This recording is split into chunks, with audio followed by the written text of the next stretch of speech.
첫날 밤에 톨스토이가 부인에게 뭘 줬냐면 자기가 지금까지 언제 어디서 누구랑 잤는지를 일기를 보고 무슨 연애를 했는지 다 써가지고 이걸 참외록으로 부인한테 주는 거예요. 이런 거를 선물 받고 싶은 신부가 누가 있겠어요. 근데 톨스토이가 그랬어요. 오늘은 제가 가장 좋아하는 러시아 작가는 아니고 두 번째로 좋아하는 작가 톨스토이, 레프 니콜라이비치 톨스토이에 대해서 간단히 몇 가지 말씀을 드리려고 합니다. 원래는 제가 가장 좋아하는 작가는 안톤 체홉이에요. 첫 시간에 체홉으로 해보고 싶었는데 19세기에 좀 더 대표적인 작가로 하는 게 좋겠다. 그래서 아마 우리나라에서 읽지는 않았어도 이 이름을 모르는 사람은 없을 것 같은 톨스토이로 시작을 해보려고 합니다. 톨스토이에 대해서 여러 평전, 전기 작가나 연구자들이 얘기를 할 때 가장 먼저 얘기하는 건 혁명과 혁명 사이에 살았던 작가다 이렇게 얘기를 해요. 그러니까 러시아에서 19세기, 20세기 초까지 굵직한 두 개, 여러 뭐 밀란도 있고 여러 가지가 있었지만 굵직한 두 개의 혁명을 골라라 하면 그 시작이 제카브리스테란이었고요. 1825년. 그게 정점에 달했던 게 1917년의 러시아 혁명이었을 거예요. 네, 톨스토이는 그 사이 1828년부터 1910년까지 살아요. 제카브리스테란이 나서 러시아 혁명이 일어날 때까지 얼마나 많은 일들이 있었겠어요. 그렇죠? 그 사이에 살았던 작가. 이건 또 무슨 의미도 있냐면 그 1825년에 그 사건이 있었을 때 혹은 1917년 러시아 혁명이 있었을 때 그때 작가가 살고 있지 않았다는 건 어떤 의미냐면 정치적 입장을 강요받지 않았다. 현실에서. 너는 어떤 편이냐 혹은 당신의 주장은 무엇이냐 하고 행동으로 보여줘야 할 굉장히 어려운 순간이 없었다는 거예요.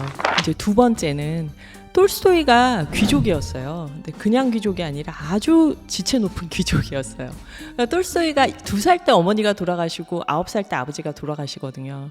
아버지 어머니가 그렇게 일찍 돌아가시지 않았으면 아들을 이제 궁정에 보냈을 거예요. 귀족 교육을 해가지고. 그래서 어느 정도냐면 황제의 측근이 될 수 있을 만큼 러시아에서 손꼽는 명문가였어요. 그러니까 이 톨스토이가 자신의 그런 신분적인 위치 때문에 예를 들어서 똑같이 농노제에 대해서 비판하는 말을 해도 톨스토이처럼 명문가의 모두가 다 아는 백작이 아닌 사람들이 얘기했을 때하고 톨스토이가 얘기했을 때하고 반향도 다르지만 톨스토이 훨씬 좀 더 자유로웠던 거예요. 동시대 러시아인들에 비해서. 근데 그 자유로움을 톨스토이가 어떻게 활용했냐 했을 때 그러니까 러시아 사람들이 작가란 무엇인가를 생각하면 이 톨스토이의 영향이 참 컸다고 보는 게 어떤 환경이나 억압에도 굴하지 않고 본인이 하고 싶은 말을 자유롭게 할 수 있는 사람. 이게 톨스토이가 만든 작가상이죠. 심지어는 자기가 속한 계급 계층에서도 벗어나서 얘기할 수 있는 사람. 이게 톨스토이가 남긴 유산이라고 볼 수 있을 거예요. 작가상의 유산. 19세기 러시아에서 어떻게 보면 가장 자유로웠던 사람이 아닌가 생각이 되는데 제가 여기 윤세라 선생님이 쓰신 도스토옙스키와 톨스토이라는 책이 있어요. 한양대학교 출판부에서 나온 건데 이 책이 제가 볼 땐 최근 30년 혹은 40년 동안 도스토옙스키와 톨스토이에 대해서 나온 우리나라의 여러 책들 중에서 많이 나오진 않았지만 정말 추천하고 싶은 좋은 책이다. 두 작가의 전기적 내용이나 시대사, 작품에 대한 구체적 분석 이 모든 걸 잘 엮어서 이해하기 쉽게 쓰면서도 또 깊이를 놓치지 않은 책이더라고요. 저는 이걸 읽고 우리말로 이 정도 쓸 만큼 발전했구나. 러시아 문학이 우리나라에서 연구가 하고 좀 놀랐어요. 책이 참 좋았어요. 저는. 특권을 가진 귀족 톨스토이에 대해서 얘기하는 게 있어요. 톨스토이가 농노제에 대해서도 비판적이었고 러시아 정교에 대해서도 비판적이었고 그리고 관료제나 전쟁에 대해서도 비판적이었고 그러니까 그 중에 하나 읽어드릴게요. 알렉산드르 수보린이라는 사람이 1901년 5월에 일기에 이렇게 썼다고 합니다. 우리에게는 황제가 둘 있다. 니콜라이 2세와 레프 톨스토이다. 둘 중에 누가 더 힘이 센가? 니콜라이 2세는 톨스토이에게 아무것도 할 수가 없다. 그의 왕관을 건드리지 못한다. 그러나 톨스토이는 니콜라이의 왕관과 왕조를 확실히 흔들고 있다. 사람들은 톨스토이를 저주하고 교회는 그를 파문시켰다. 톨스토이가 러시아 정교에 나중에 파문당하거든요. 1901년에. 톨스토이는 이에 답한다. 그의 대답은 원고로 또 외국 언론을 통해 퍼지고 있다. 톨스토이를 건드리려고 해봐라. 전 세계가 소리 지를 것이다.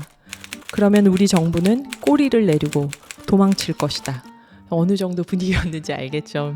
이게 알렉산드르 수보린이라고 러시아의 당시 굉장히 유명했던 신문 발행인입니다. 1901년이니까 톨스토이는 말년이었고 이분은 이제 그때 언론인이었는데 우리로 치면 아주 유력한 신문사 사장님이나 뭐 대표이사나 이런 분이었겠죠. 여기서 알 수 있듯이 왕은 톨스토이를 건드리지 못한다라고 얘기하잖아요. 그게 러시아에 퍼져 있는 톨스토이에 대한 사람들의 존경, 사랑, 또 외국에 널리 알려진 러시아 작가 톨스토이이기 때문에 여기서 톨스토이를 감옥에 넣는다거나 1901년 되면 톨스토이가 73세 때였으니까요. 그동안 삶과 작품으로 쭉 보여줬던 거죠. 귀족이라는 위치가 이분한테는 장애나 방해가 아니라 자유롭게 얘기할 수 있는 위치에서 사람이 자유는 저렇게 써야 되는구나, 힘은 저렇게 써야 되는구나 하는 걸 보여줬던 작가라고 할 수 있죠. 세 번째는 제가 이제 소설가지만 동시에 사상가였다라고 얘기를 하는데, 초반에는 소설가로서 작품을 쓰는 소설가로서의 역할이 컸는데 1880년대부터 톨스토이가 이제 사상가로 많이 경도가 돼요. 사실은 톨스토이가 내적 독백이라고 해가지고 내적 발화? 우리는 의식의 흐름 기법이 영국 작가한테서 나왔다고 알고 있는데 톨스토이의 작품을 보면은 의식의 흐름이라고 볼 수 있는 내적 독백이 서술 속에 그냥 묻어나는 이런 문장들도 있고, 기법적으로 톨스토이가 새로운 시도를 많이 했어요. 근대 소설에서 활용할 수 있는 작품을 읽어보면은 플롯이나 이런 게 거의 그대로 갖고 와도 요즘 드라마나 영화를 만들어도 부족하지 않을 만큼 이제 보여주는 기법을 다양하게 잘 활용했던 작가라고 할 수 있어요. 러시아에서 낯설게 하기라고, 예술이란 무엇인가 하면 익숙한 것을 낯설게 보게 하는 것이다 하고, 그게 예술에서 어떻게 구현되는가 하면 톨스토이 작품의 예를 들어서 낯설게 하기란 이런 것이다 하고 예를 들 만큼 기법적으로 특히 시각적 묘사나 심리 묘사 등에서 전체적인 플롯의 짜임새 이런 거에서 매우 뛰어난 미적 성취를 이루었던 소설가예요. 그 다음에 네 번째는 이제 성과 결혼에 대해서, 이건 좀 재밌는 얘기인데, 안나 카레니나에서 주인공 레빈이 부인 키티 까짜하고 결혼을 할 때 내가 사실은 이렇게 살았어요 하는 반성문을 부인한테 줘요. 근데 그게 톨스토이가 실제로 그랬어요. 톨스토이가 14살 때 이제 까잔으로 가요. 그때 야스냐 빨랴나에서 2살 때 어머니 돌아가시고 9살 때 아버지 돌아가시고, 그렇게 한 3년 정도 고모의 보호를 받다가 고모도 돌아가시고 할머니도 돌아가시고, 그러면서 이제 까잔 고모네한테 가는 거예요. 만으로 13살 그럴 때. 그 까잔으로 가서 지낼 때 이제 그러다 14살이 되면서 아마 대략 14살 때부터 그랬대. 방탕이 시작되는 거예요. 그 까잔시에 있는 젊은이들하고 같이 뭐 나중에는 뭐 유학에도 가고 이런 상당히 방탕한 생활을 해요. 근데 본인이 거기에 빠져서 즐기는 게 아니라 괴로워해요. 본능이나 욕구에 이끌려서 했던 행동들에 대해서 괴로워하면서도 또 하는 거예요. 좀 그런 방황의 시기가 있다가 58년도에, 그러니까 1858년도면은 야스냐 빨랴나에 있다가 카프카즈 가서 군입대하고 크림 전쟁도 가고 유럽 여행도 하고 막 이러다가 다시 야스냐 빨랴나로 돌아오는데 참전 용사, 그래서 그걸 소재로 한 또 소설도 있어요. 근데 돌아와서 남의 부인하고 이제 또 사랑을 하게 돼요. 한 3년 정도. 톨스토이가 계속 사랑하지 않으려고 하는데도 계속 본인이 이끌려서 결국 그 사람하고 뭐 아들도 낳고, 근데 그 아들은 또 농노에, 엄마가 농노면 자식 다 농노거든요. 그때 우리나라 노비제처럼. 아들은 마부로 일하고. 톨스토이로서는 굉장히 부끄러운 일이었죠. 그게 그런 걸 자랑스럽게 생각하지 않는 사람이었으니까. 그래서 본인이 어떻게든 벗어나려고 또 유럽 여행을 가고, 갔다 와서 또 사귀고, 그러다가 안 되겠다 하고 본인이 결혼을 결심해요.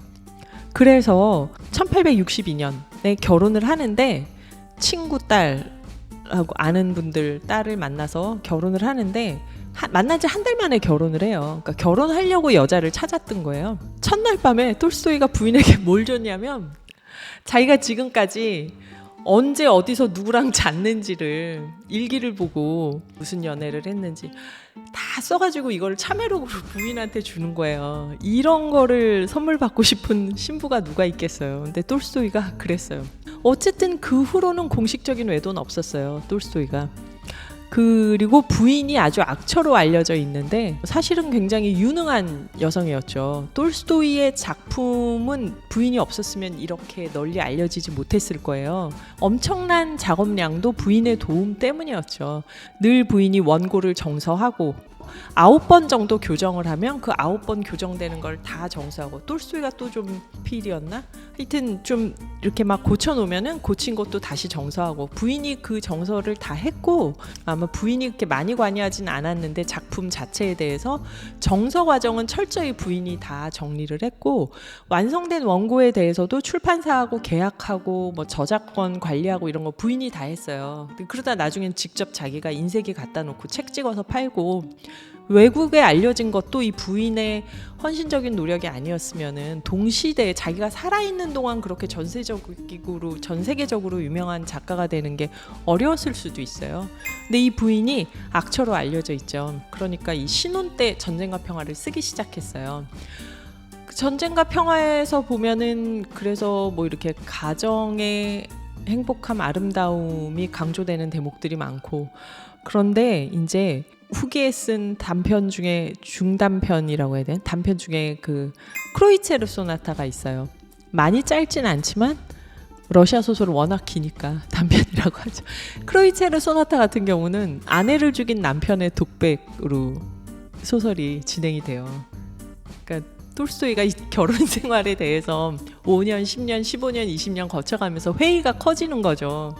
그리고 나중에 뭐 안나 까리니나도 그렇잖아요. 후반부에 쓴 안나 까리니나도 보면은 안나가 이 자기가 사랑하는 거하고 결혼 생활을 유지해야 되는 것 사이에서 갈등이 나오잖아요.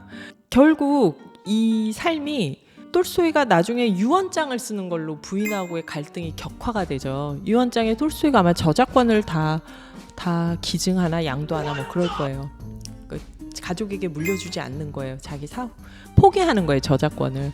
근데 부인 입장에서는 그 저작권이 톨스토이 혼자의 저작권이 아니고 내가 같이 노력해서 만든 거였는데 화가 난 거죠. 그래서 그 저작권 관련 유산, 뭐 농노들을 어떻게 할 건지 이런 문제에 대해서 부인하고 늘 갈등이 있었던 거예요. 근데 톨스토이하고 부인 사이에 자녀가 많아요, 알고 보면.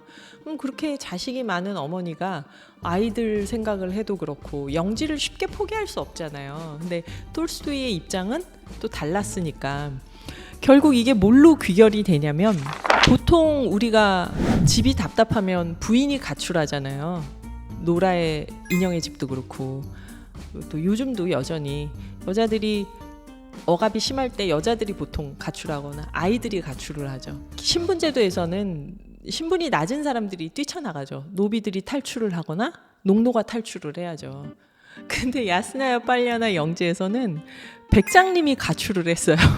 전부 다 그 영지에서 살고 있는데 백장님이, 톨스토이 백작이 도저히 이렇게 못 살겠다 하고 집을 뛰쳐나가요. 한 번 가출했다 돌아오고, 이게 또 두 번째 가출이었을 거예요. 두 번째 가출에서는 돌아오지 못하고 기차 역사에서 결국은 세상을 떠나죠.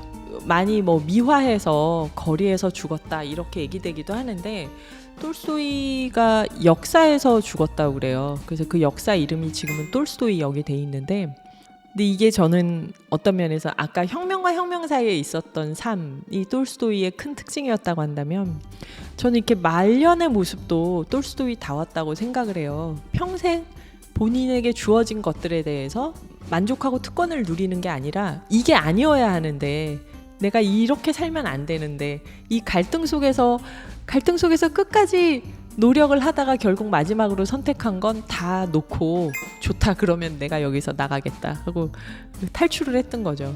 어떻게 보면 야스나야 빨리아나를 탈출한 것처럼 세상을 떠난 거죠. 세상을 탈출했던 거죠. 이게 제가 생각하는 톨스토이의 몇 가지 특징입니다.